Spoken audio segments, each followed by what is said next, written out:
Začnemo? Ja.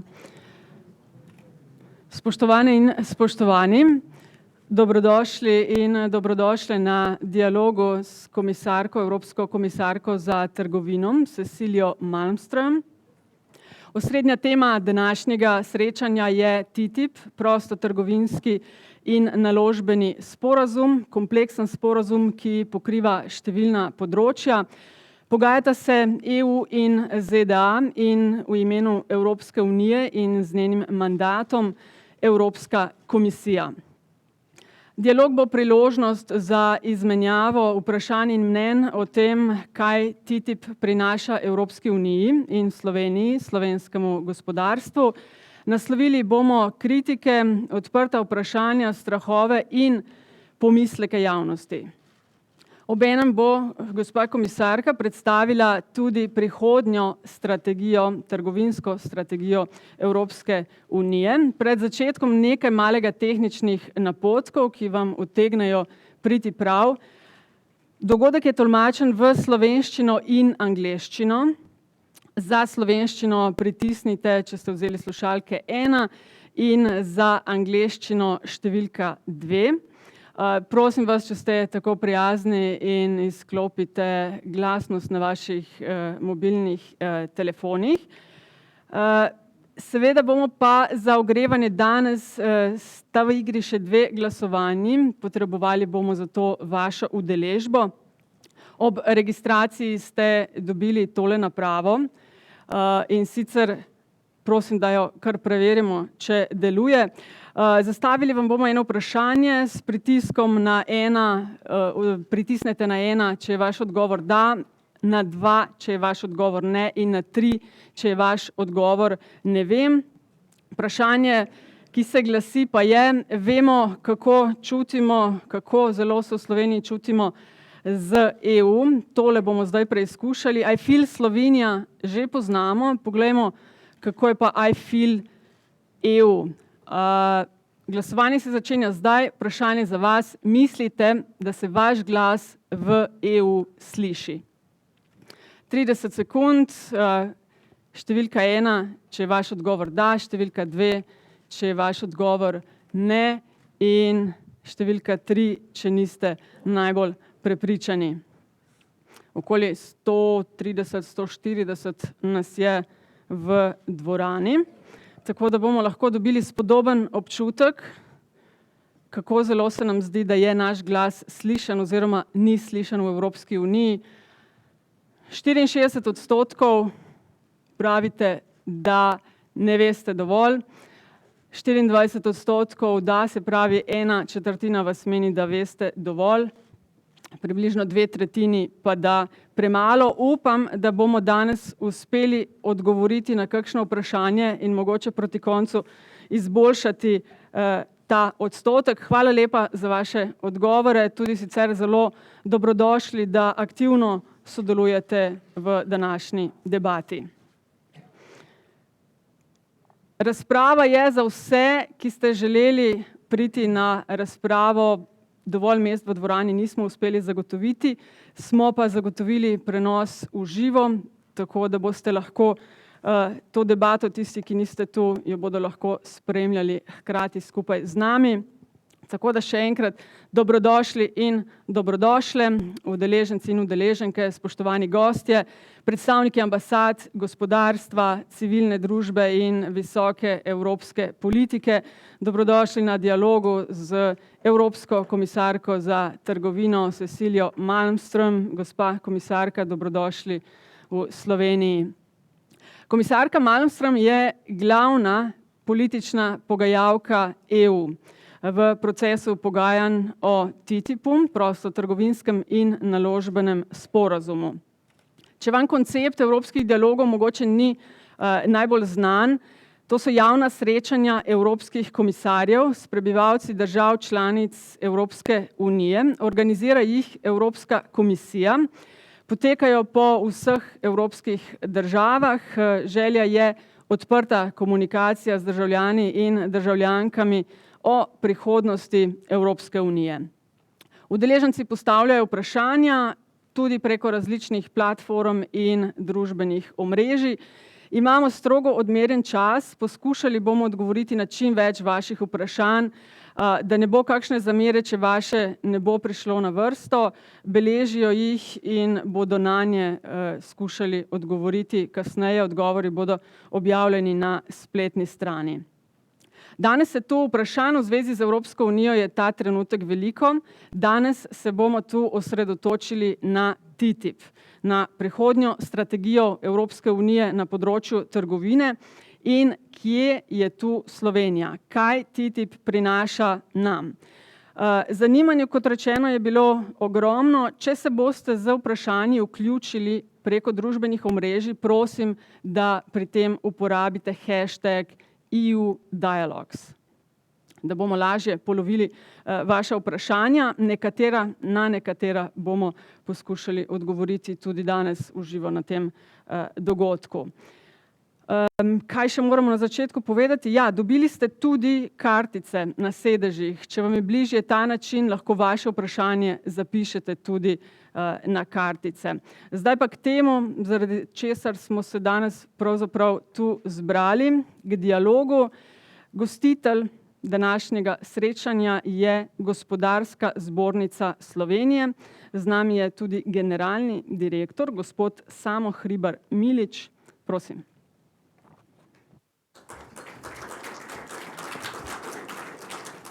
Spoštovana evropska komisarka, spoštovani gospod minister, spoštovane gospe in gospodje, vsak dan se svet bolj globalizira.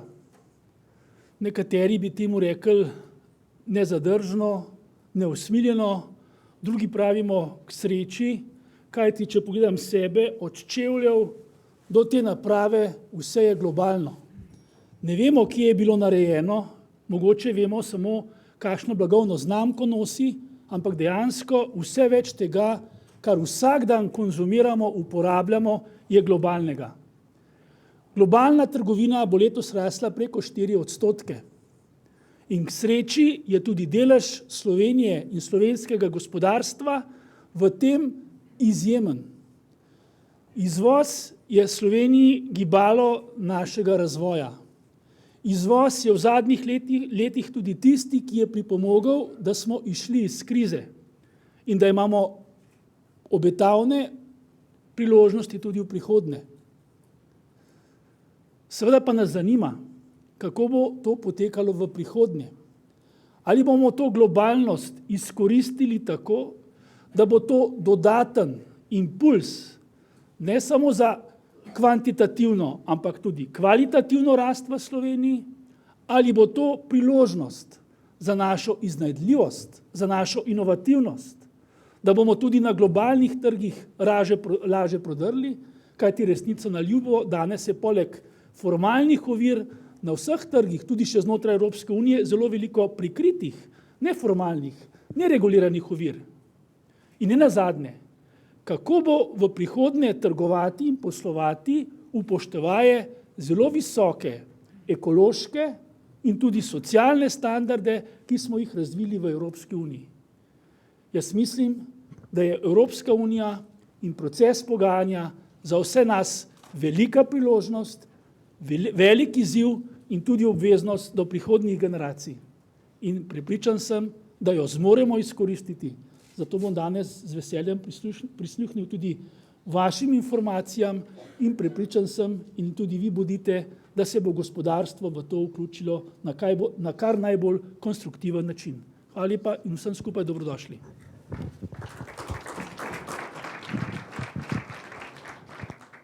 Najlepša hvala. Zdaj pa prosim, če se mi lahko na odru pridružijo gospod minister za gospodarski razvoj in tehnologijo.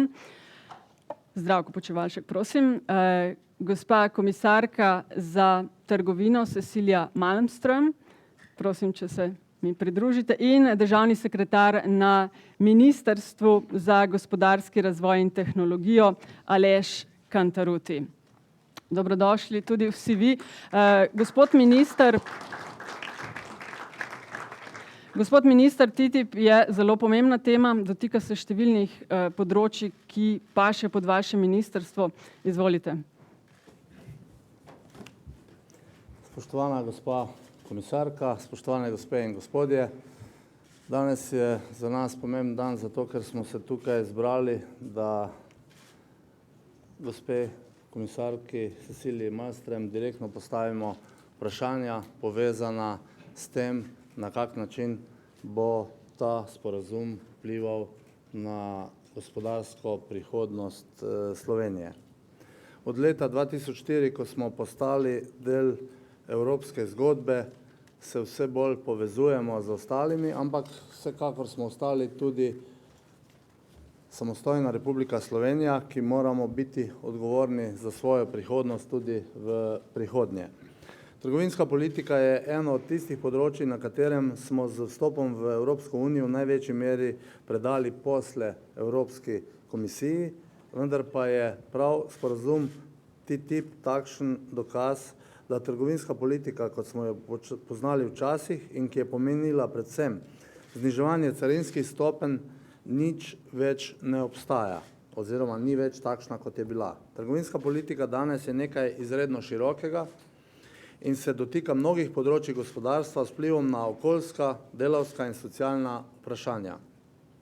Ravno zato je sodelovanje držav članic in javnosti pri teh vprašanjih pomembnejše kot kdajkoli doslej in ravno zato se tudi Slovenija ves čas pogajanj zavzema za večjo transparentnost, ki je v našem okolju še kako pomembna.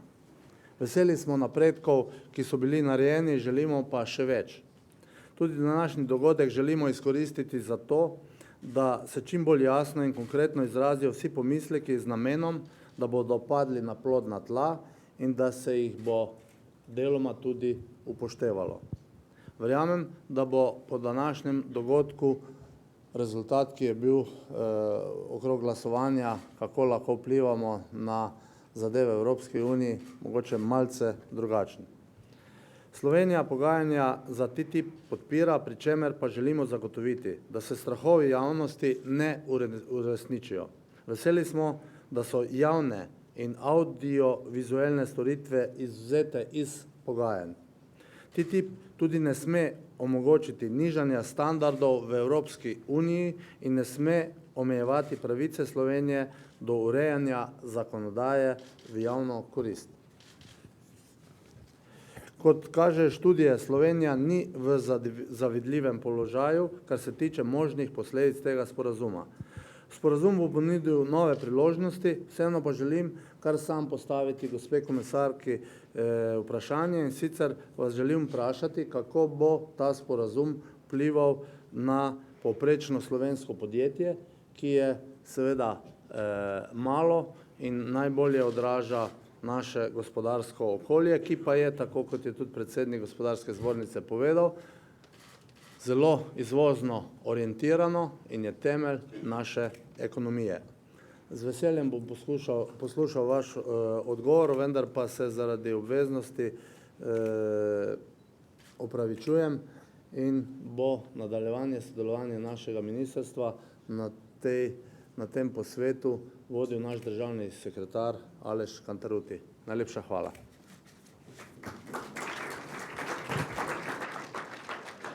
Najlepša hvala, gospod minister. Čas je torej za vprašanja, prej pa tisto, kar sem omenila že na začetku, 2 glasovanji bomo imeli, čas je za prvo vprašanje.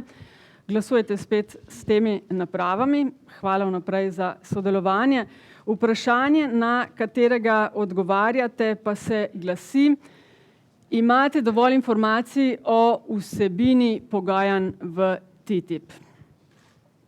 1 odgovor je da, 2 odgovor je ne in 3 odgovor je ne vem. Torej, ali imate dovolj informacij o vsebini pogajanj v TTIP-u? Kratica se dobro sliši, veliko kritik pa je na račun transparentnosti pogajanj, kar bomo danes tudi naslovili. Zaenkrat imamo 100 odgovorov, še kakšen med vami morda, še 2 sekundi. Poglejmo, kakšen je rezultat. 3/4 vas meni, da o TTIP nimate dovolj podatkov, odlično po eni strani, ker je z nami glavna pogajalka z mandatom Evropske unije v tem in bomo skušali dobiti čim več odgovorov na ta vprašanja. Torej, hvala lepa še enkrat, če se želite vključiti preko družbenih omrežij, uporabite #EUDialogues. Spoštovana gospa komisarka, vaš obisk v Sloveniji je izjemno dobrodošel. Veliko vprašanj je povezanih z Evropsko unijo. Tu smo danes zaradi TTIP-a, 3/4 jih pravi v dvorani, da niso dovolj obveščeni o TTIP-u. Povejte, kakšna je trgovinska strategija Evropske unije, zakaj TTIP potrebujemo, kaj to pomeni in naslovite morda pomisleke, ki so s tem povezani. Prosim. Thank you very much. Good afternoon, ladies and gentlemen. Dober dan, gospe in Thank you for gospodje. inviting me here Hvala today. za It is povabilo. indeed a great opportunity. To je resnično odlična priložnost tudi zame, da malce osvetlim vprašanja, ki se pojavljajo v zvezi s tem in upam, da se boste po tem dogodku počutili bolj informirani. TTIP je zelo pomemben sporazum. Gre za ambiciozen sporazum med dvema največjima gospodarstvama na svetu. Istočasno pa je to zelo pomemben gospodarski sporazum. Kot smo že slišali, Slovenija seveda dobro ve, kako pomembno je, da je njeno gospodarstvo odprto in da trguje z vsem svetom. V zadnjih letih je vaša gospodarska rast bila zasnovana na trgovanju. Proizvodi slovenskih podjetij kot stroji in podobno so zelo iskani tako v Evropski uniji kot tudi po svetu. In na Martinovo je treba omeniti seveda tudi vaše odlično vino. Izvoz tega se je v zadnjih 2 letih podvojil. Vsako 6. delovno mesto v Sloveniji je odvisno od izvoza. In ravno zaradi tega je treba povečati število trgovinske izmenjave. Seveda je tudi uvoz za Slovenijo pomemben, kajti na podlagi uvoza lahko dodelate proizvode, ki ste jih sami naredili, izdelali in jih potem izvozite. In tudi to je dejavnost, na podlagi katere obstaja cela vrsta delovnih mest in konkurenčnost v vašem gospodarstvu. TTIP je pomemben za podjetja, ki izvažajo in uvažajo, še zlasti za majhna in srednje velika podjetja. Če se podjetje sooča s tarifami, z birokracijo, če mora 2-krat preveriti nekatere stvari, je to seveda zlasti na škodo majhnih podjetij. Velika podjetja imajo več možnosti, da to naredijo. Majhna podjetja pa tukaj trpijo. Na tisoče majhnih in srednje velikih podjetij, desetine tisočev, 100 tisočev takih podjetij želi trgovati z ZDA, ampak za nekatere je to predrago. Mi poskušamo s tem sporazumom nekoliko zmanjšati stroške te izmenjave, tako da bo za hrbtenico vašega gospodarstva tudi življenje lažje. Vprašanje, ki sem ga slišala, v Sloveniji je uspešno podjetje, farmacevtsko podjetje Krka, ki ima sedež v Novem mestu in izvaža tako v Evropo kot tudi v ZDA. Tukaj gre za visoko kakovostna delovna mesta.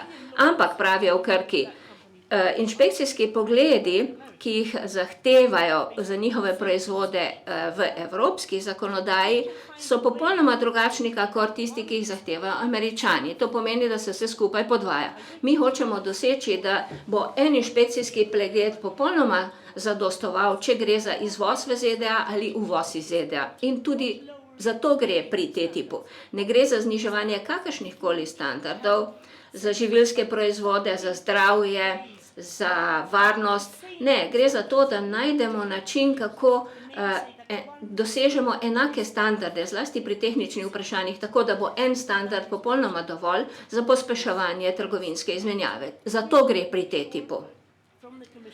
Komisija želi tudi zagotoviti, in tukaj smo zelo pozorni, vem, da je veliko straha tako v Sloveniji kot v drugih državah v zvezi s tem, da ne bomo zniževali nobenih standardov. Ponavljam, ne bomo zniževali nobenih standardov. Seveda Američani tudi imajo interes za to. Tukaj moramo najti skupno rešitev, ampak tako eni kot drugi v Evropi in v ZDA smo absolutno odločeni, da ne bomo znižali standarde. Trenutna situacija je takšna, da so nekateri standardi višji v ZDA, nekateri nižji pri nas in z tehničnimi pogajanji se bomo poskušali rešiti razlik.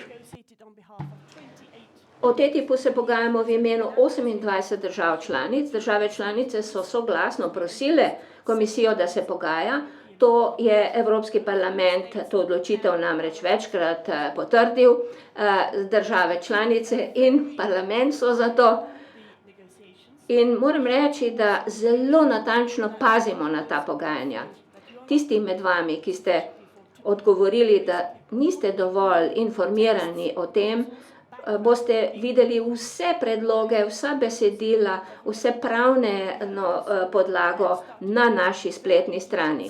Že zelo natančne povzetke posameznih krogov pogajanj objavljamo na spletni strani. Prejšnji teden smo več kot 200 takšnih strani objavili v zvezi s tem na naši spletni strani. Da boste videli namreč, da resnično gre za rast, za naložbe, za delovna mesta v Evropi in v Sloveniji. Ampak treba je seveda biti pripravljen na dialog, na pogajanja in na razprave o tem, če hočemo to doseči. To je vse, gospa moderatorka, in z veseljem bom odgovarjala na vprašanje. Gospod Cantarutti, vi ste državni sekretar na Ministrstvu za gospodarski razvoj in tehnologijo. Mogoče še informacija za vas, če boste imeli vprašanje zanj, čez približno dobre pol ure nas bo moral zapustiti zaradi drugih obveznosti, ampak vprašanje prvo za vas, dobili smo ga preko spletne registracije, je pravzaprav kombinacija večjih vprašanj in sicer se glasi takole: minister je že omenil študijo, ki jo je za MGRT, za vaše ministrstvo izvedel ekonomist dr. Jože P. Damjan z ekipo iz Ekonomske fakultete v Ljubljani. Študija kaže, da si slovenska podjetja ne obetajo veliko od sklenitve TTIP. 82% jih ne ve za TTIP. Katere konkretne učinke in priložnosti, sprašuje, si lahko torej obeta A, slovensko gospodarstvo od morebitne sklenitve TTIP in B, kako bo TTIP vplival na slovenskega potrošnika? Hvala lepa za povabilo. Najprej, včasih se res zadnje mesece počutim kot hudičev odvetnik, ko zagovarjam in govorim o vlogi in pomenu TTIP sporazuma. Pa ni problema. Jaz mislim, da je to vendarle pomemben dokument, kot je gospa komisarka omenila, o katerem je treba razpravljati, o katerem se moramo pogovarjati in o katerem treba slišati tudi nasprotujoča si mnenja, absolutno. Kar pa se tiče same raziskave in pa učinkov pričakovanih in pa tudi aktivnosti, ki jih na ministrstvu izvajamo, mi smo že ob analizi, ki je pokazala seveda, da so pričakovani učinki praktično zanemarljivi, minimalni, začeli z neko vrsto, bomo rekli, priprave tudi slovenskega gospodarstva, slovenskih podjetij na to, da bi ta sporazum, te učinke, ki vendarle bodo, čim bolj izkoristili. Prvo, kar smo naredili, je to, da smo trg Združenih držav Amerike uvrstili med top 3 najpomembnejše trge za slovenske izvoznike oziroma za slovensko gospodarstvo. Tudi zaradi TTIP-a. Pa tudi zaradi tega, ker menimo, ali pa statistika kaže, da trg, kakršen je trg ZDA, enostavno premalo izkoriščamo oziroma da imamo tam še precej priložnosti. Da morda smo v preteklosti ga zanemarjali, premalo aktivnosti tudi izvedli za to, da bi slovenski izvozniki imeli več priložnosti na tem trgu. To je bilo prvo. Drugo, kar je, seveda poskušamo z gospodarsko zbornico, z ostalimi združenji čim bolj pravzaprav seznanjati podjetja o tem, kaj prinašajo posamezna poglavja. Ni enostavna ta naloga, ker roko na srce, ni prav veliko podjetij, ki bi jih neposredno zanimala pogajanja, neposredno zanimal sam sporazum, ker imamo, glede na strukturo slovenskega izvoza v ZDA, relativno malo podjetij, ki neposredno izvažajo. Tudi sam izvoz ni ne vem kako velik, to je dejstvo. Če pa seštejemo še posredne učinke, torej izvoz, ki gre recimo preko Nemčije, če želite, ali ostalih držav, potem seveda pridemo do večjih številk. Ampak v tem trenutku je pa zelo težko posamezna podjetja, tudi posamezne branže pripraviti do nekega dialoga. Ampak poskušamo, trudimo se naprej.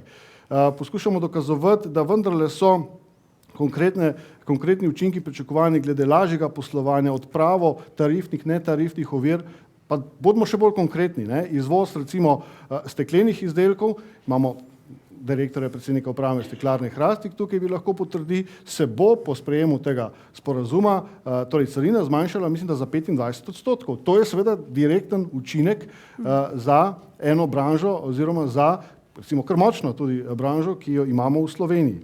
Torej, hitrejši carinski postopki, tisto, kar še bo. Bolj pregledna tehnična zakonodaja, že omenjena certificiranje in tako naprej. Vse to bo zreducirano, bo seveda enostavnejše, kar pomeni ne nazadnje tudi znižanje stroškov. Tako da, glede na posamezno branžo so seveda tudi posamezni postopki oziroma pričakovani učinki različni in naša naloga je, in zdaj to počnemo, da nekje v naslednjem letu, v tem letu, kar ga je še ostalo, v naslednjem letu po posameznih branžah pravzaprav predstavimo malo bolj podrobno te učinke. 18. decembra je prvi takšen večji dogodek prav tukaj na Gospodarski zbornici Slovenije, kjer bomo predstavili dosedanje izsledke oziroma pričakovane učinke. Hvala lepa. Na vprašanja za gospo komisarko in državnega sekretarja bomo skušali nekako razdeliti v dva dela. V prvega, ki se bo bolj osredotočal na standarde in regulacijo, torej na pravila igre, in drugega, ki se bo bolj osredotočal na transparentnost. Preden gremo k vprašanjem občinstva, vprašanje, ki smo ga dobili preko Twitterja. Gospa komisarka, kako boste nadomestili izpad dohodkov od carin? Višji prispevki držav članic morda?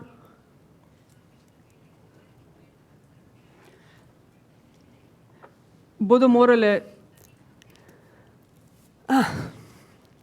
Okay. Well, yes, but that is mainly beneficial, actually. Ja, ampak veste, to se mi zdi, da je koristno.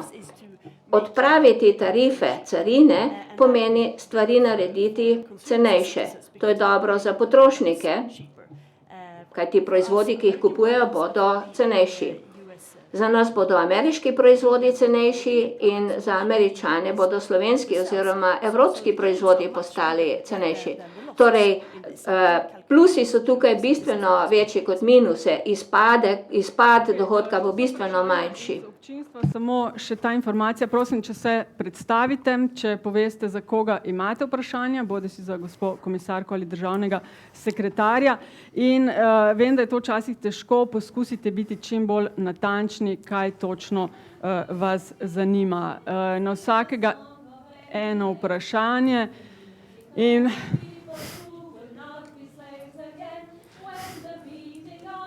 Hello again, nice to see you.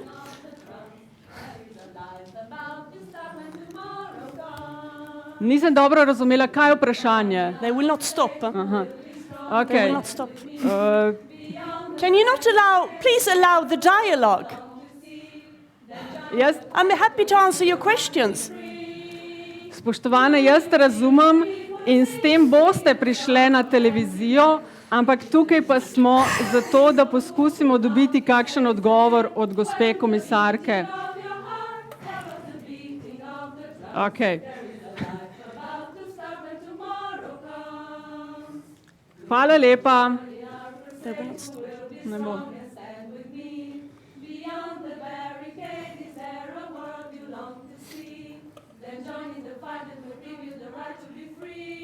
Hvala, ker spoštujete današnji dialog s komisarko. Ima katera mogoče kakšno vprašanje konkretno? Ne, mogoče pa je lahko to naša glasbena podlaga. Kakšno vprašanje mogoče na tej strani za gospo komisarko? Prosim, ja. Please, you're not allowing a dialogue with this. I'm ready to answer your questions. Tukaj bi potrebovali mikrofon, prosim. Ja, gospod ima vprašanje. Gospod, ja. Najlepša hvala. Hvala lepa. Prosim. Hvala lepa. Izak Matej Ciraj, E3. Tudi to je izražanje mnenja, tako da tudi iz tega bi se dal narediti vprašanje, če bi želeli. Tako da Smo se čisto poskusili podpiram. dobiti vprašanje, Ja. pa ni bilo prav interesa. Ampak Se v bistvu se ga da najti. V zvezi s tistim vprašanjem glede carin sem ga tudi jaz prepostavil, ampak bo se nanašal ne samo na kakšne tarife, ampak carine, ne? Ker sedaj se tudi Evropska unija se financira iz carin, delovanje Evropske unije. Zdaj bo to treba nekje nadomestiti. V to smer je šlo vprašanje, to je zdaj, da popravim tisto prvo iz tvita. Drugo je pa verjetno najbolj pogosto vprašanje, ki ga dobivate, je mehanizem ISDS. Meni se zdi prvič, da je nepotreben, zato ker živimo v državi, a pa v državah, kjer je sodni sistem dovolj urejen, da ni potreben. Drugo, kar me pa zanima, je pa položaj domačega kapitala napram tujemu. Zdi se, da je preko tega mehanizma zaščiten samo tuj kapital in ne vem, kakšen bi bil racio, da bi v Sloveniji bolj zaščitili tuj kapital kot pa našega. Jaz ne vidim razlike, če jaz pridem kot investitor, vemo, da ponavadi investirajo ali vložijo v neko firmo, ali ustanovijo firmo in s tem dobijo čisto enakovreden položaj.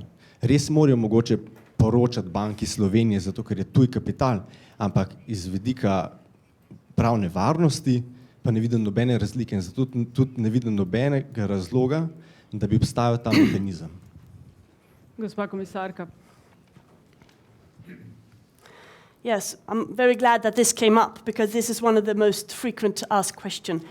And I want to clarify, you probably know Naj it, nekaj that pojasnim. ISDS is not something we invented ISDS in TTIP. je mehanizem, ki si ga nismo izmislili v TTIP-u. Od 50 let prejšnjega stoletja že obstajajo takšni sporazumi. Več kot 300 jih je po vsem svetu. Evropa je največja uporabnica teh sporazumov, teh mehanizmov. Torej, ti obstajajo. 9 držav že ima te sporazume z ZDA. Za čemu so namenjeni? Zaščiti naložb. Tuji investitorji so dostikrat v slabšem položaju kot domači investitorji. Domači se vedno lahko obrnejo na lastna sodišča, tuji pa ne.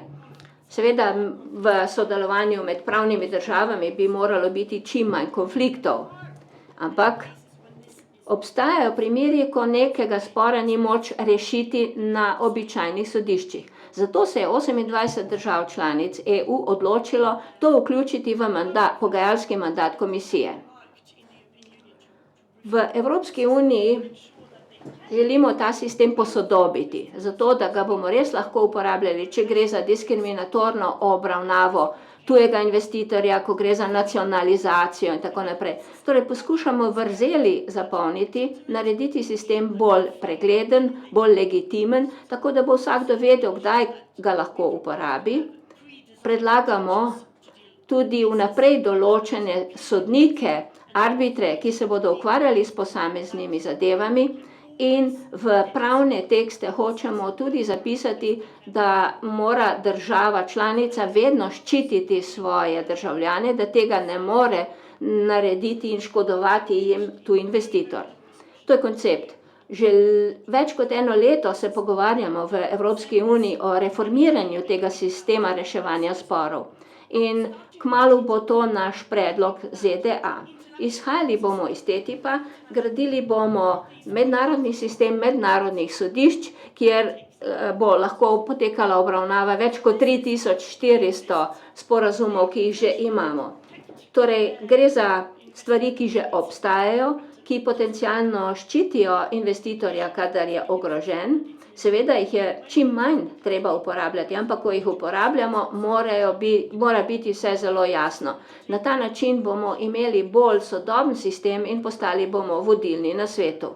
Republike Slovenije o tem vprašanju menimo, da sporazum oziroma mehanizem ISDS, kot ga poznamo ali pa kot je bil prej, dejansko ni potreben. To, kar pravzaprav tudi komisarka ali pa komisija ugotavlja nazadnje. In podpiramo pravzaprav reformo tega mehanizma in pričakujemo, da bo, ko bo enkrat predstavljen, seveda še stvar razprave o tem, ampak vendarle, da bo šlo tukaj za spremenjen mehanizem, za drugačen, za nek mehanizem, ki odraža trenutek tega časa. Vendarle ne bomo zdaj pristali na takšne mehanizme, kot imate prav, ne? Ni potrebno to v enem takšnem relativno dobro urejenem svetu. S tem je zelo veliko pomislekov, prosim, vprašanje, ja, pa gremo potem na ono stran. Breda Kutin, Zveza potrošnikov Slovenije. Potrošniške organizacije pod okriljem Bevka seveda podrobno spremljamo, kaj se dogaja v okviru TTIP-a in v principu ne nasprotujemo prostotrgovinskim sporazumom, če seveda prinašajo dobrobit za potrošnike, zaposlene, če ne škodijo okolju in tako naprej. Potrošniške organizacije smo še vedno proti ISDS mehanizmu, tudi proti prenovljenemu, čeprav seveda pozdravljamo korak komisije v tej smeri, ostajajo pa 3 ključna vprašanja, ki po našem mnenju niso ustrezno rešena. Čeprav govorimo o neodvisnosti arbitrov, ta postopek ni speljan do konca, namreč ti posamezniki so še vedno lahko svetovalci korporacij pred ali pa po zaključku razsojanja. Druga zadeva, čeprav se govori o pravici države, o regulaciji, se pa na ta način države še vedno lahko potencialno izpostavljajo odškodninskim tožbam multinacionalk, če bodo te menile, da so prikrajšane, in jaz si v eni naši Sloveniji na podlagi številnih izkušenj težko predstavljam, da bi lahko Slovenija imela dovolj močne argumente, da interese reguliranja v javnosti zaščiti oziroma da ne bo znala si obraniti pa plačevati kakšnih odškodnin. Zato potrošniške organizacije menimo, da preprosto pravica države, da regulira v javnem interesu, mora ostati in da odškodnin v tem primeru ne bi smelo biti. In tretja zadeva, neodvisnost arbitrov, če seveda se predvideva kodeks, bi seveda kršitev tega kodeksa morala imeti tudi sankcije, ki ta hip nima. Še vedno pa poudarjamo osnovno vprašanje v 2 najbolj urejenih pravnih sistemih. Situacije, o katerih ste govorili, so popolnoma drugačne in okolje, v katerih je ISDS mehanizem nastal, je bil popolnoma drugačen od sporazuma 2 največjih gospodarstev z najbolj urejenim sistemom. Če tem pravnim okvirom ne verjamemo ali pa imamo pomisleke, potem seveda se postavlja vprašanje v celoten pravni red.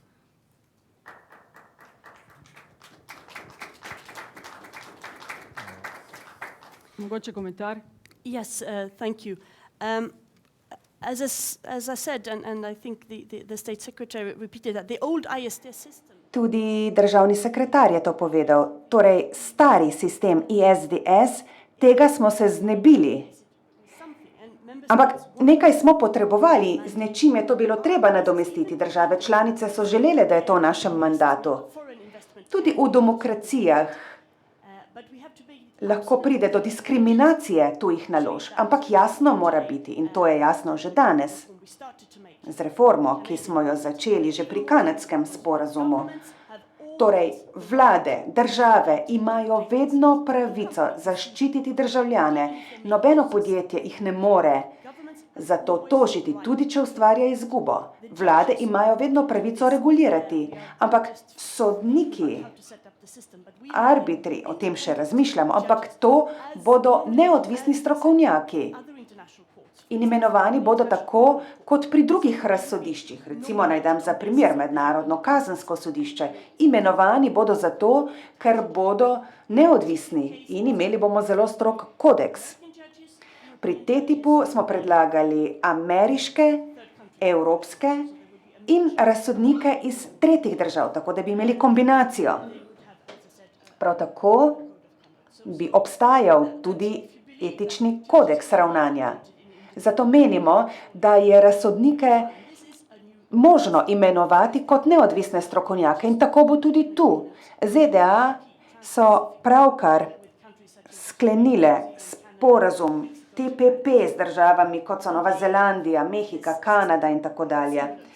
In tam že imajo podoben sistem zaščite naložb. In če bi evropska podjetja v ZDA tega ne imela, druge države pa ja. Ne vem, če bi se države s tem strinjale. Tako da skušamo oblikovati sodoben sistem, za katerega upamo, da bo postal mednarodni sistem. Hvaležni pa smo za sodelovanje Bevka oziroma vaše krovne organizacije iz Bruslja. Menim, da smo mnoge vaše skrbi tudi upoštevali. Komentar iz Twitterja pa se navezuje na vprašanje, ki smo ga...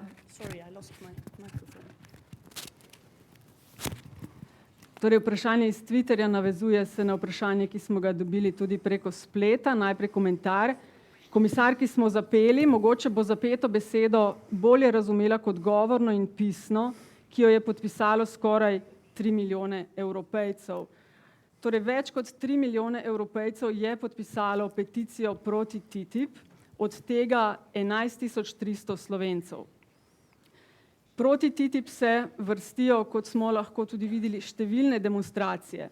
So njihovi strahovi in njihove kritike res tako neosnovane? Če so vsebine sporazumov koristne, zakaj potekajo v takšni tajnosti?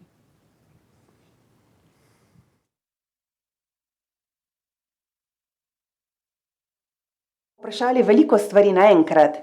Videli smo, da je precej nasprotovanja.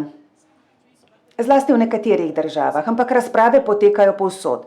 To je pravzaprav dobro, da se o stvarih pogovarjamo, da se ljudje sprašujejo. Sprašujejo pa se iz različnih razlogov. Nekateri zato, ker se bojijo, da bo prišlo do znižanja zaščite, do manjšega varstva potrošnikov, ampak to je neosnovano, to bomo lahko dokazali šele, ko bomo imeli sporazum. Drugi imajo bolj konkretne strahove in z njimi se skušam vključiti v dialog. Nekateri pa so proti vsemu, sploh proti temu, da bi sklenili sporazum z ZDA, kar je legitimno, jaz se sicer s tem ne strinjam. Ampak na milijone in milijone ljudi v EU imamo, ki to podpirajo. Javnomnenjske raziskave v 25 državah kažejo, da je večina državljanov za. Sama imam mandat 28 držav, ki so soglasno podelile ta mandat, in Evropski parlament, ki zastopa volilno telo v Evropi. Tako da seveda se moramo pogovarjati s tistimi, ki so kritični, s tistimi tudi, ki so za, in dokazati, da strahovi niso utemeljeni. Ko govorimo o preglednosti in transparentnosti, pogosto slišim, da ta pogajanja potekajo v popolni tajnosti. To ne drži. Seveda, ko se srečamo s pogajalci iz ZDA, niso zraven kamere, pa saj nobena pogajanja niso tako odprta, nikjer niso kamere. Če prihajate iz političnih organizacij, podjetij, to dobro veste. Skušamo pa na spletu objaviti čim več dokumentov. Ste preverili spletno stran? Tam boste našli na stotine dokumentov. Vsi predlogi EU so objavljeni, skoraj vsi. Zaradi pogajalske taktike seveda čisto vseh ne moremo razkriti, ampak vse te dokumente delimo tudi z Evropskim parlamentom in državami članicami. Tako da vas izzivam, povejte mi, kater drugi trgovinski dokument v zgodovini Evrope je bil bolj pregleden. Ampak seveda se ne moremo pogajati pred kamerami. Ampak na tisoče dokumentov je, samo poiščite jih. To bi bilo dobro vprašanje, koliko izmed vas je dejansko poskušalo poiskati na spletu kakšen odgovor ali pa pregledati dokumente. Ampak nekaj drugega, vsak, ki je želel določene javnosti priti do informacij, je lahko dobil v Bruslju, seveda v tako imenovanih bralnih sobah je imel to možnost. Mi si prizadevamo, seveda kot Slovenija, kot vlada, da bi te bralne sobe omogočili tudi v Ljubljani, torej na Ministrstvu za gospodarski razvoj in tehnologijo. Tudi danes smo razpravljali o tem z gospod komisarko, jaz upam, da bo do tega prišlo. Ampak to dejstvo je, da informacije več ali manj so na razpolago. Treba se seveda samo zadosti potruditi, da prideš do njih. Ko pa smo že pri prebiranju teh dokumentov, verjemite mi, to ni roman za lahko noč. Gremo zdaj na desno stran, prej smo dve vprašanji iz leve. Prosim, ja.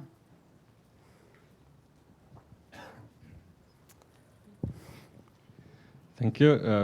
I will speak in English. I have a question for Ms. Malmström. My name is Matej Cvitar. I'm coming from a radio Matej station. Cite, prihajam z Radia Študent iz Ljubljane. Rad bi vas popravil. Rekli ste, da nobeno podjetje ne bo moglo tožiti vlade oziroma države zaradi reguliranja.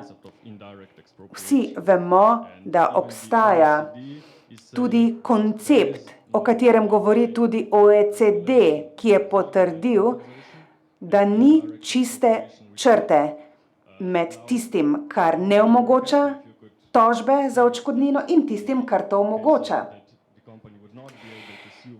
Dejali ste, da podjetja ne bodo mogla tožiti. Govorimo o konceptu tako imenovane indirect expropriation. Kolikor vem, bo to omogočalo tudi tožbe. Pa še v zvezi z mehanizmom za reševanje sporov med korporacijami in državami. Nekateri govorijo o izbiranju med različnimi pogodbami, tako imenovan treaty shopping.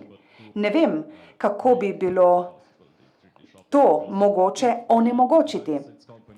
Če neko podjetje iz ZDA ima podružnico v Kanadi, potem je to ločena pravna oseba in ima pravico preko CETA sporazuma tožiti tudi evropske države. Mislim pa tudi, da niste odgovorili na vprašanja, ki smo jih postavili na začetku.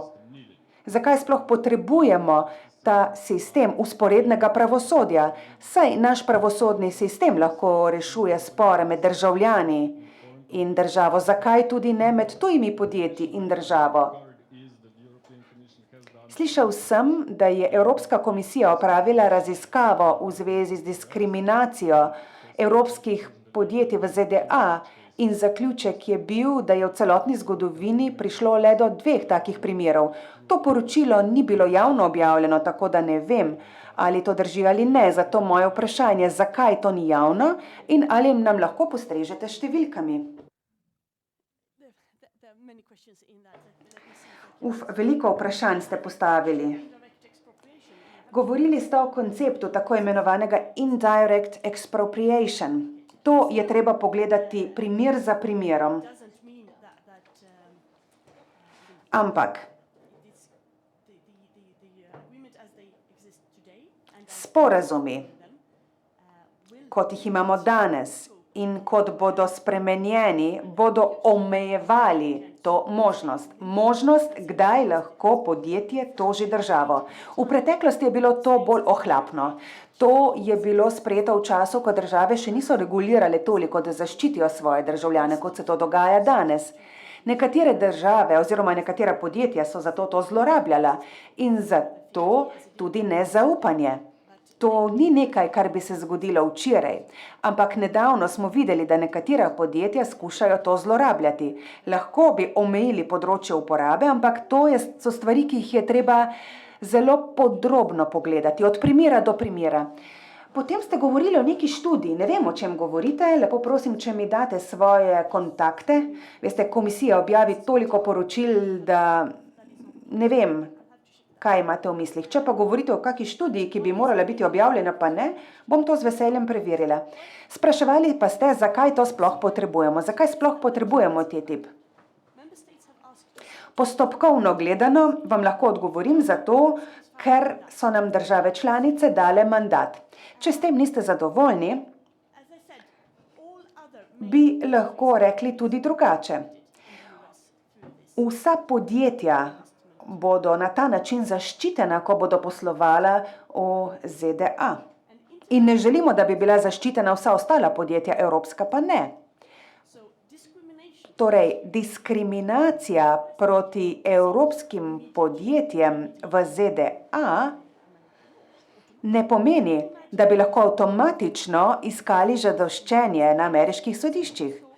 Večino primerov je mogoče rešiti na običajnih sodiščih, na rednih sodiščih ali pa sporazumno, ampak to je še neka dodatna varovalka, ki si jo ZDA in 28 držav članic želi zato, da bi imeli enake pogoje med nami in ostalimi državami.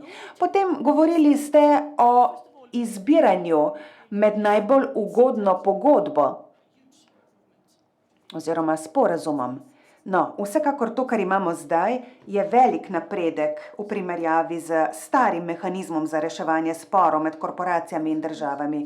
Vsekakor bomo poskusili še stvari izboljšati. Tudi v odnosu s Kanado. Ampak seveda, nikakor ne bo možno, da bi zdaj preko SETE izkoristili podjetja poštne nabiralnike. Tudi če gre samo za podružnico ameriškega podjetja, to ne bo možno. Seveda, obstajajo načini, kako bi se to dalo zlorabiti, ampak že SETA zmanjšuje možnost, da bi tožili neko državo, tako da ne vidim, kako bi se to lahko dogajalo v praksi. Ampak to poročilo bom z veseljem pogledala, če mi bolj konkretno poveste, za katero poročilo gre in kje ga najdemo. Če je to javno in če ni, zakaj ni. Vprašanje za državnega sekretarja, ki bo, mislim, čez 5 minut, če se ne motim. 10 minut, letale ne čakajo, žal. Kakšno vprašanje za slovenski del in TTIP?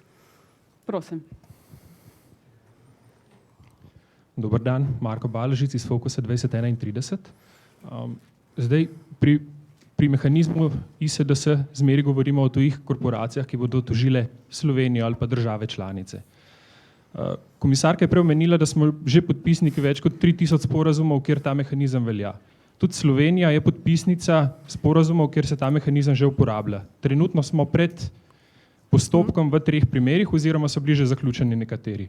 Lahko gospoda državnega sekretarja prosim, da mogoče obrazloži, za kakšne primere je šlo, za kakšna podjetja je šlo, je šlo tukaj za ameriška podjetja, je šlo za evropska podjetja, je šlo za podjetja držav tretjih članic in kako se to sploh odvija. Bodimo konkretni v tej debati. Hvala. Hvala tudi vam. Torej, Slovenija je podpisnica približno 300 takšnih sporazumov, ki vključujejo takšen ali drugačen ISDS mehanizem.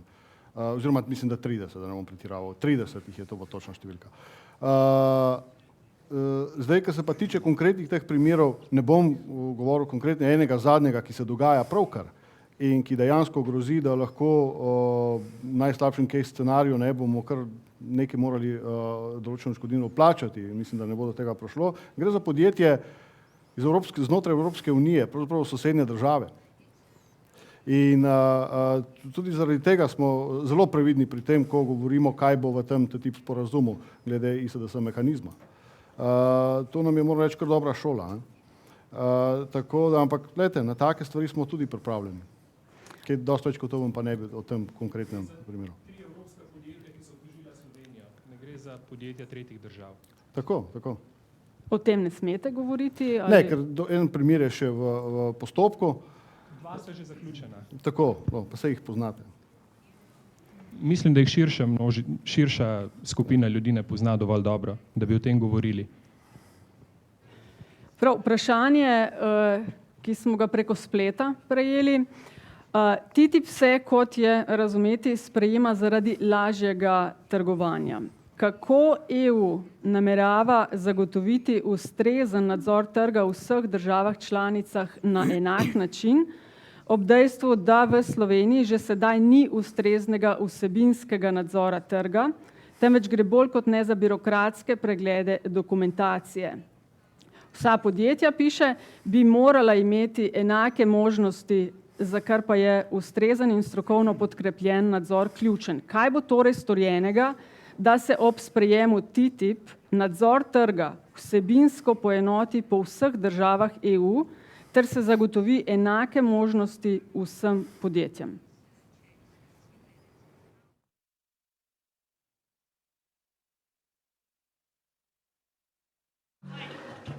TTIP bo dal veliko možnosti, seveda pa je od nas odvisno, koliko jih bomo uporabili. Nekatere države so bolj vključene v gospodarstvo EU kot druge, ampak informacije o tem, kakšne so možnosti, o tem se sedaj pogovarjamo z članicami EU. Dogovorili smo se, da bomo imeli posebno poglavje v TTIP-u o majhnih in srednje velikih podjetjih. Imeli bomo tudi spletno stran, ki bo tem podjetjem povsod v Evropi omogočala videti na eni spletni strani vse možnosti, ki so povezane s TTIP-om. Koga kontaktirati, kje, kakšna so pravila, zakaj gre. To bo neke vrste vse na enem mestu.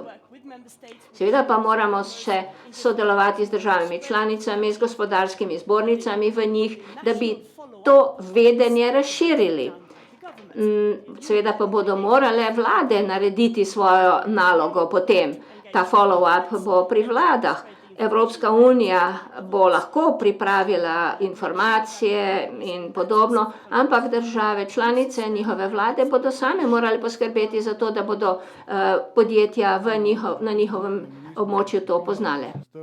Načrtno ukvarja, ki spremlja pravzaprav vsa poglavja, ki spremlja, kaj se vsebinsko dogaja v pogajanjih. Imamo tudi skupino z nevladnimi organizacijami, ki pravzaprav mesečno pregleduje aktualnosti, aktualna vprašanja, izmenjuje mnenja, seveda tudi sprejema, če so tudi kritike in pa drugačne vprašanja. To pa seveda je v tem trenutku, ampak ključno pa je to, mislim, da se tudi na to nanaša to vprašanje, kaj bomo storili in kako bomo zagotovili, se pravi, enako obravnavanje tudi slovenskih podjetij in kot pravi komisarka, na nas je pravzaprav, da poskrbimo v tej fazi za ustrezno informiranje, potem pa kar bo treba za pomoč podjetjem pri uveljavljanju, se pravi, teh olajšanih, da tako rečem, postopkov, ki bodo sledili kot posledica sporazuma. In spet, mi, kot rečeno, imamo redne stike, tudi individualne s podjetji, ki jim poskušamo pač, vsaj kolikor je tudi nam zdaj znano, kolikor imamo zdaj v tej fazi informacij, pomagati, da se vnaprej pripravijo. Ker vem, gospod Cantarutti, da morate iti, glede na doslej povedano, kaj je sporočilo za Slovenijo? Za slovensko gospodarstvo, za slovenskega potrošnika, kaj moramo vedeti? Sporočilo v Sloveniji, tudi po današnjem sestanku s komisarko, je, mislim, da zelo jasno. Kot prvo, kar smo tudi v razgovorih omenili in izpostavili še enkrat, slovensko stališče je zelo jasno, da ne bomo pristali na nikakršno nižanje standardov, kar se tiče prehrane, kar se tiče tudi javnih storitev. Prej so videl Twitter, je bilo tudi en takšen pomislek omenjen, torej javno oziroma šolstvo, zdravstvo, pitna voda recimo. Tukaj ni odstopanj in tudi jih ni predvidenih in to vam lahko tudi komisarka še enkrat zagotovi. Drugo, kar govorimo o ISDS mehanizmu, to sem že omenil, mi smo seveda zagovarjamo stališče, da mehanizem, kakršen je bil in kakršnega poznamo, ni potreben. Tudi danes se strinjamo na tem, da vendarle imamo, da sta to dve urejeni pravna močna subjekta, ki seveda takšnega mehanizma, kot smo ga poznali, ne potrebujeta. Podpiramo pa omenjene prizadevanja komisije, komisarke in njene ekipe, da vendarle pripravi neke vrste reformni predlog, ker ne nazadnje, zakaj bili pa edini, če ga vsi ostali sporazumi pač seveda imajo. Ta prehod vendarle ne more biti direkten. Tako da to je še jasno sporočilo in pa seveda, ne nazadnje, transparentnost. Tudi to sem že omenil, torej pod ena, danes nam je komisarka razložila, kje vse in kako so informacije že zdaj na razpolago. Priznam, tudi sam nisem vsega tega vedel. Potem je omenila, da bo januarja narejen dosti natančen pregled dosedanjega poteka pogajanj in pa tudi konkretnih učinkov, ki se kažejo zdaj, tako da bomo tudi to seveda izkoristili za promocijo samega sporazuma in pa predstavitev podjetjem. In pa ne nazadnje tudi to, kar sem omenil, naša želja, da bi seveda tako imenovane bralne sobe, če bo le mogoče, vzpostavili tudi v Sloveniji. In pa še zadnje sporočilo, Slovenija si bo prizadevala ali pa bo zastopala stališče, čeprav vem, da komisija nad tem ni najbolj navdušena, da bi vendarle ta sporazum ne nazadnje pred samo potrditvijo Romov še v državni zbor. To bi bila, mislim, da dobra poteza in pa dodala ali pa prispevala še k dodati legitimnosti tega sporazuma, ampak to seveda bo ne nazadnje odločitev tudi Evropske komisije in pa seveda članic Evropske unije. Gospa komisarka si je zapisala. Hvala lepa za vaše odgovore. I have absolutely no problem with that. It's just that the legal decision. Ampak pravna odločitev o tem, ali bodo vlade in Evropski parlament potrdile sporazum ali tudi nacionalni parlamenti, bo sprejeta šele, ko bomo enkrat sporazum imeli. Jaz nimam nobene težave s tem. Formalna pravna odločitev mora biti sprejeta. Za vas mogoče bo ravno v to smer, če na hitro prosim. Vlada je naročila študijo o učinkih TTIP-a za Slovenijo, ki jo gotovo zelo dobro poznate, in bi prebrala pač en stavek iz te študije. Po eni strani bi prišlo do precejšnje rasti trgovine z ZDA, po drugi pa do rahlega padca trgovine s preostalimi članicami EU. V večini primerov se nekoliko zmanjša tudi izvoz v tretje države, medtem ko se uvoz iz njih praviloma poveča. Razlog tega pojava je v preusmerjanju evropske trgovine iz Slovenije na cenejše vire v ZDA. Tega se ne da drugače razumeti kot tako, da se bo del poslov na evropskem trgu za Slovenijo zmanjšal in bodo učinki sporazuma praviloma negativni za našo državo. Poleg tega je po tujih študijah ne bi bila Slovenija poraženka tega sporazuma. In zdaj nas zanima, kako lahko Ministrstvo za gospodarstvo podpira sporazum, ki po vseh večjih projekcijah za slovensko gospodarstvo škodljiv in za večino podjetij. Hvala. Hvala za vprašanje. Še enkrat, najprej sporazum bo v veljavi, če bo šel po tej dinamiki nekje konec leta 2018, morda celo v letu 2019. Do takrat imamo tudi mi zelo jasen načrt, akcijski načrt, kaj moramo narediti, da bomo pravzaprav usposobili naša podjetja, da se ta pričakovanja pravzaprav obrnejo, da bomo podjetja usposobili, da bodo znala izkoristiti tiste stvari, tiste potencijale, ki pa se vendarle v tem sporazumu kažejo. Ta analiza je čisto kredibilna, verodostojna, narejena na seveda prvič relativno starih podatkih, ki zadeve se hitro spreminjajo, zato pričakujem, da bo vendarle analiza, ki jo zdaj naročamo, pokazala že zdaj drugačne izsledke. Na nas pa je pravzaprav, in to vam dam prav, in na javnosti pa je, da nas nadzirate, da nas kontrolirate, kaj pravzaprav počnemo v tem času, v tem obdobju, ko potekajo pogajanja, ko pravzaprav sporazum še ne bo v veljavi. Poskrbeti moramo, da ne nazadnje tudi z določenimi strukturnimi spremembami podjetjem omogočimo, da bodo te pozitivne učinke, ki se kažejo, znala izkoristiti. Ni enostavna naloga. Zdaj vam govorim tako mogoče, malo čez palec, ampak vendarle, približno nam je pa jasno, kaj moramo narediti. In časa, zato imamo pa, to sem pa prepričan, še dovolj. Jaz se vam res iskreno opravičujem, grem na letalo, tako da z veseljem bi reč ostal, pa še to bi morda poudaril. Z mano je kolegica Mirjam Zdovc, ki je na Ministrstvu za gospodarski razvoj in tehnologijo zadolžena za spremljanje pogajanj in pa vsega, kar je vezano na ta sporazum. Z veseljem vam bo seveda v nadaljevanju, če boste jo pocukali za rokav, dala še informacije oziroma se lahko dogovorite. Kot rečeno, imamo odprta vrata, se pogovarjamo, ni nobenih težav s tem in z veseljem vas tudi jaz sprejmem, če imate še kakšen predlog. Hvala lepa in varen let. Najlepša hvala. Commissioner, thank you very much. Gospa komisarka, vprašanje za vas. Preko spleta smo ga dobili. Na spletnih straneh Evropske unije je zaslediti veliko pojasnil, kaj TTIP je in kaj ni. Miti o TTIP-u, da ne in tako dalje. Če pravite, da spremlja TTIP veliko izmišljenega, veliko neresničnih trditev, kaj pa vas najbolj skrbi glede tega sporazuma? Kaj sami vidite kot največjo pomanjkljivost, ker predvidevam, da gotovo ni vse okej?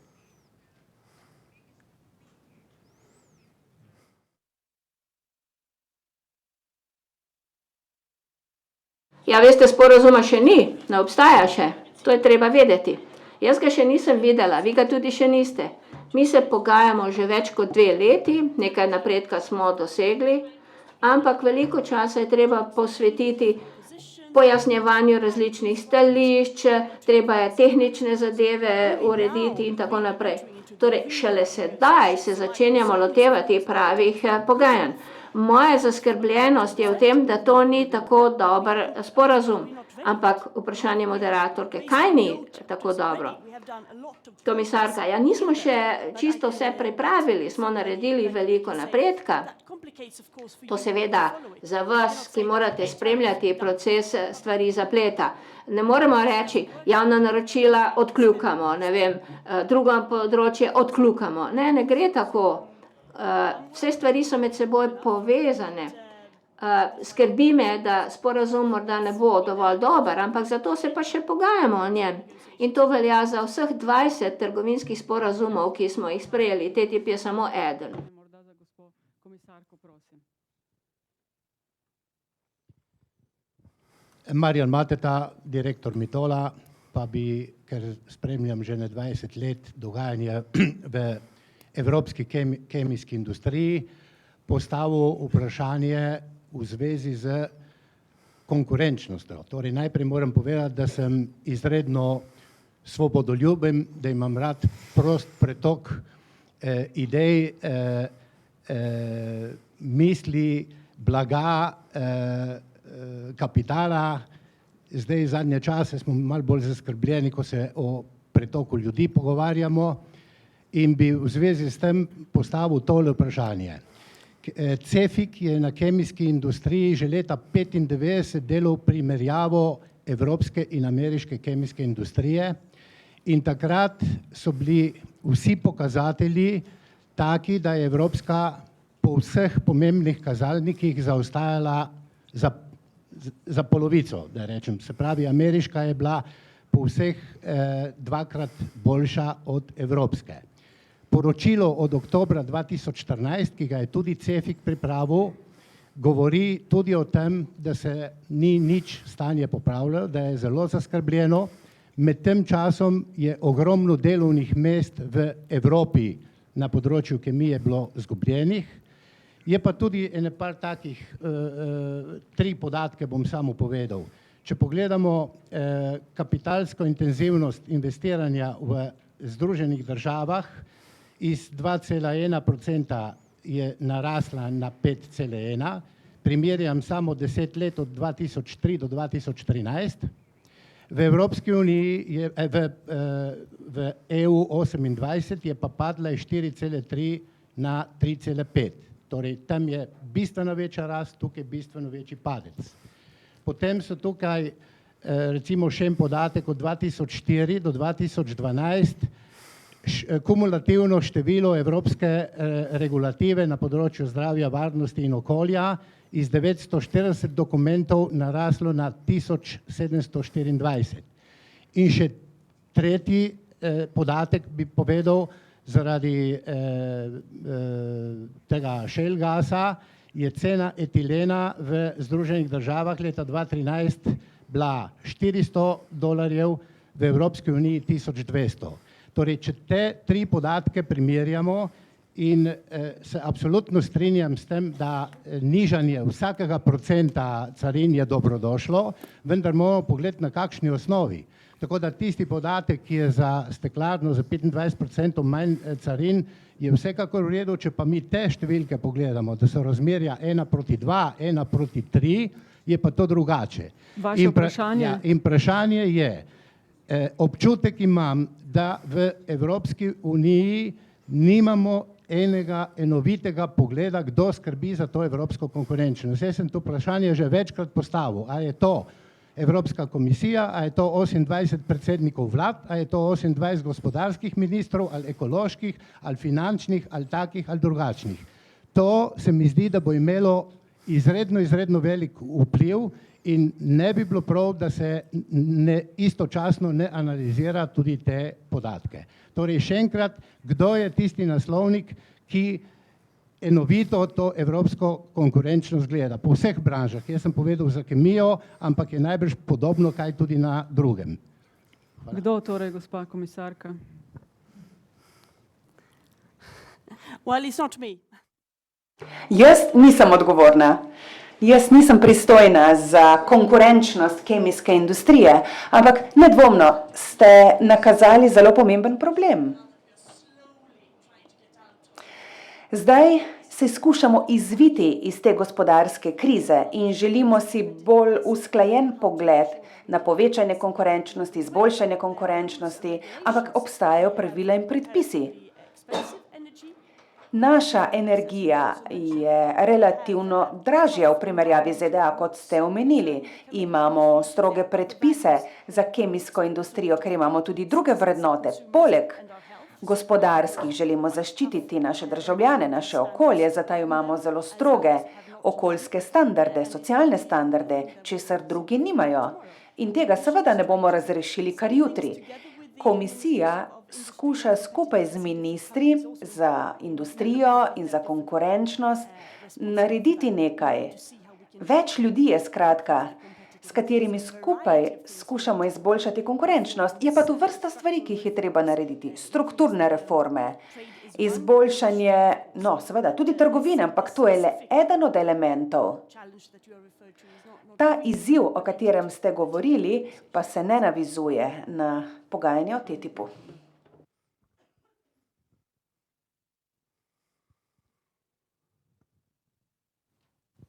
Hello, my name is Emma Žurej. I'm actually here. Žurej. Tu sem kot potrošnica. Moje vprašanje pa je, kot ste dejali, predpisi o hrani. Želimo si izpolniti standarde, zadostiti standardom za živila, ki bodo prehajala med ZDA in Evropo. Ali to pomeni, da bo EU znižala svoje standarde? Ali pa to pomeni, da bodo ZDA zvišale svoje standarde? Vemo namreč, da kakih 70% vseh predelanih živil vsebuje gensko spremenjene organizme. Morda sem bila nekoliko nejasna, se opravičujem, ampak ali bo EU znižala svoje standarde? Kajti od tega, kar slišim, se bo zgodilo ravno to. Ne, nobenih standardov ne bomo znižali. Zakoni in predpisi, ki jih imamo o varni hrani, bodo ostali. Seveda ni vse urejeno na evropski ravni, ampak tisto, kar je urejeno na evropski ravni, bo ostalo. Zaradi TTIP-a ne bomo spreminjali ničesar. Pa tudi Američani ne, ponekod so njihovi standardi višji, ponekod nižji. Ampak seveda stvari, ki so prepovedane v EU, ne bodo dovoljene, ne danes, ne jutri, in to velja tako za ZDA, kot za vse druge države. Tu je odgovor kristalno jasen. In celo skupino ljudi imam, ki to spremlja. Tako da se ne bi mogla zmazati, ker vem, da me zelo spremljajo. Profesor agrofood biznisa na biotehnični fakulteti, to me je zelo razveselilo, kar ste povedali, se pravi, da ni pogajanj o standardih. Mene potem zelo enostavno zanima, o čem se potem na področju agroživilstva pogaja, kaj je področje pogajanja na področju agrofooda. Sem zelo liberalen, se pravi, zelo podpiram pro-liberal, but I have my concerns regarding the EU and agriculture food business integration. Yeah, thanks. When it comes to agriculture, ko je govor o kmetijstvu, se seveda pogajamo o carinah, o tarifah, ki jih je še vedno veliko v kmetijstvu. Danes imamo presežek pri izvozu v ZDA, mislim pa, da imamo velik potencial, da bi izvažali še več. In če bi odpravili carine za vino, sir in tako dalje, potem bi lahko izvažali še več, ker v ZDA obstaja povpraševanje. Ne pogovarjamo pa se o varnostnih standardih, pogovarjamo pa se recimo o fitosanitarnih vprašanjih, kjer želimo olajšati prehajanje blaga. Recimo v Evropski uniji, če rečemo, da je neko živilo varno, je varno v celotni EU. Če je nek izdelek varen, potem ni pomembno, ali prihaja iz Teksasa ali iz Denverja. V ZDA pa je pomembno, ker v ZDA še vedno smatrajo EU kot 28 držav. Živila so seveda pomembna, ker lahko pride do kontaminacije, do zastrupitev.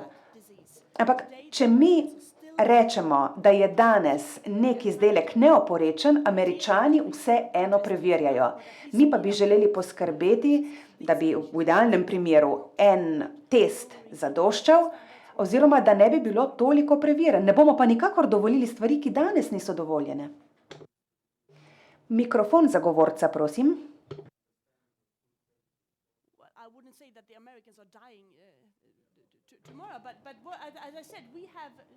Kot rečeno, imamo standarde v zvezi s tem, kar lahko prehaja naše meje. Govorimo o živilih.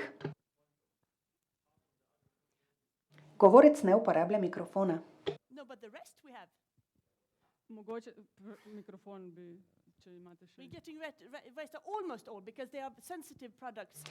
Seveda, imamo tudi občutljive izdelke, tako v ZDA kot v EU. In seveda bomo zaščitili nekatere najbolj občutljive izdelke.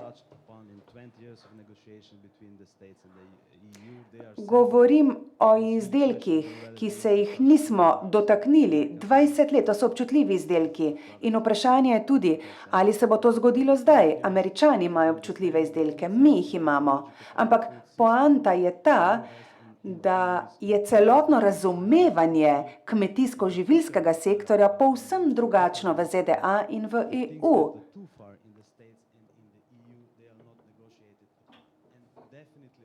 Vsekakor so živila nekaj, kjer ne bi mogel videti večjih razhajanj med ZDA in EU. V mislih imam organiziranost zagotavljanja varnosti živil in podobnega.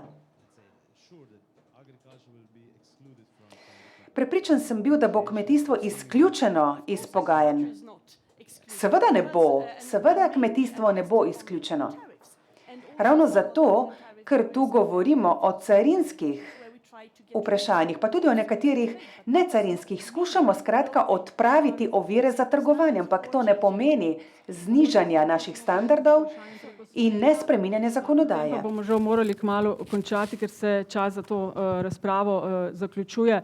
Vprašanje, ki smo ga dobili in se deloma navezuje na to, je, kako bi se lahko po vašem mnenju harmonizirale zakonodaji med ZDA in EU, pri tem, da je v ZDA dovoljenih nekaj več kot 80 pesticidov, ki so v EU že prepovedani, v prehrani pa EU dovoljuje približno 300 aditivov, medtem ko v ZDA približno 4000.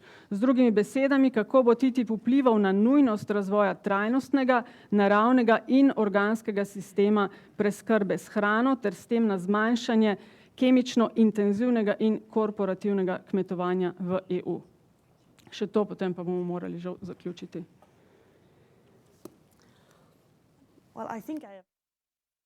Mislim, da sem na to vprašanje že odgovorila. Ne bomo dovolili uvoz takšnih substanc, ki so prepovedane v Evropski uniji. Danes imamo zakonodajo, pravila, ki se ne bodo spremenila s TTIP-om. Evropska zakonodaja je tista, ki jo sprejmejo Evropski parlament in svet ministrov, in to se ne bo spremenilo.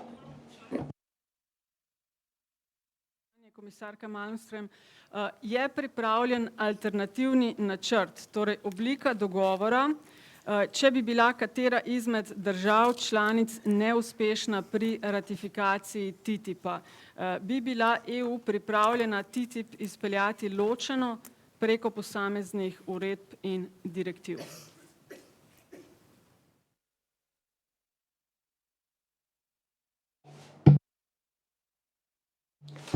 No, tega seveda ne načrtujemo.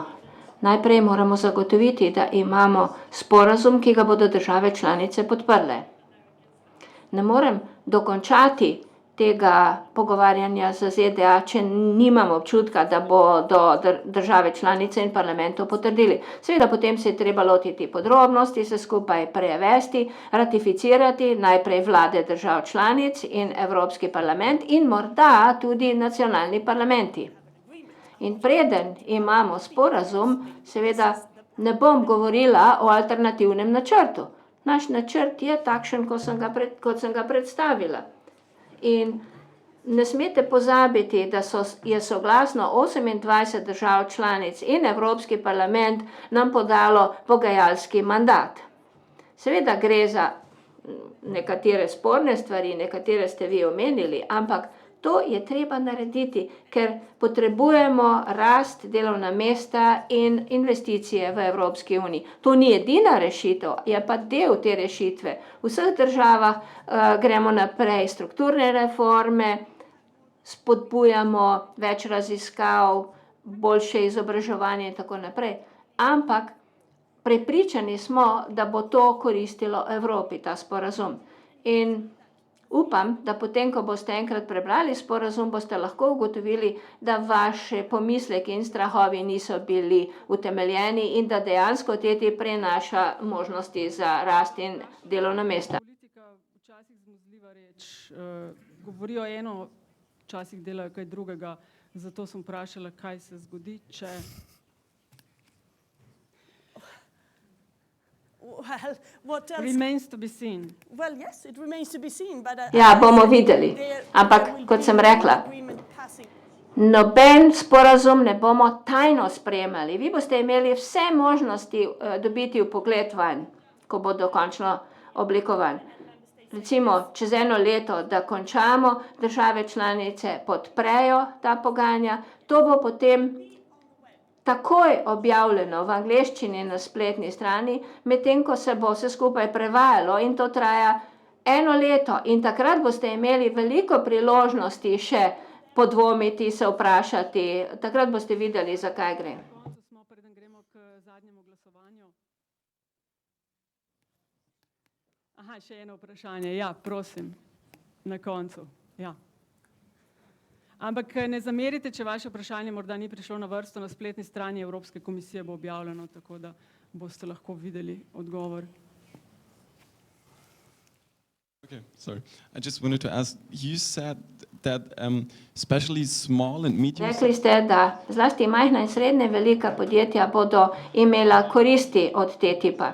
Istočasno ste rekli, da bodo padle cene.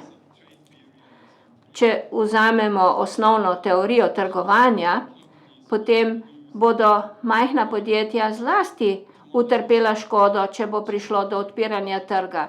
Proizvodi bodo cenejši in takšnih cenejših majhna podjetja ne bodo mogla izdelovati. Torej, ne vem, mislim, da je težko reči, da bodo majhna podjetja imela korist od tega.